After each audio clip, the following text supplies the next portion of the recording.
Je disais souvent de façon un peu provocatrice, oubliez le marketing, racontez votre histoire. Le marketing, c'est très important. On ne peut pas y échapper, mais raconter son histoire, c'est l'étape numéro 1. C'est-à-dire que vous devez commencer par quelque chose qui vous parle, qui est aligné, qui a du sens pour vous. Et après, dans une deuxième étape, on calibre et on aligne pour la cible. Et on trouve la bonne accroche, les bons contenus pour que ça marche. Mais rien n'est plus facile, parce que l'histoire de base est vraie. Moi, ça m'est arrivé personnellement. Avant, j'arrivais pas à écrire des articles. Alors bon, je vais écrire des articles sur la production, et je m'en foutais complètement.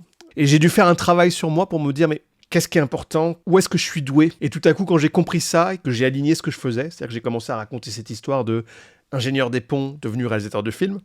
Et encore une fois, c'est une histoire, mais c'est la vérité absolue. Simplement, ça ne m'était pas apparu comme ça.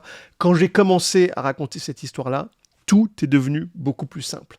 Écrire des articles, faire des vidéos, parler aux gens et trouver cette histoire de base, c'est ça la stratégie narrative. C'est ça que j'aide les experts, les entreprises à faire. On s'assoit, on regarde leur parcours, on regarde ce qu'ils veulent faire et on trouve cet angle d'attaque qui va leur permettre de simplifier les choses. Et bien entendu, si tout ça, ça vous intéresse, abonnez-vous et discutons-en.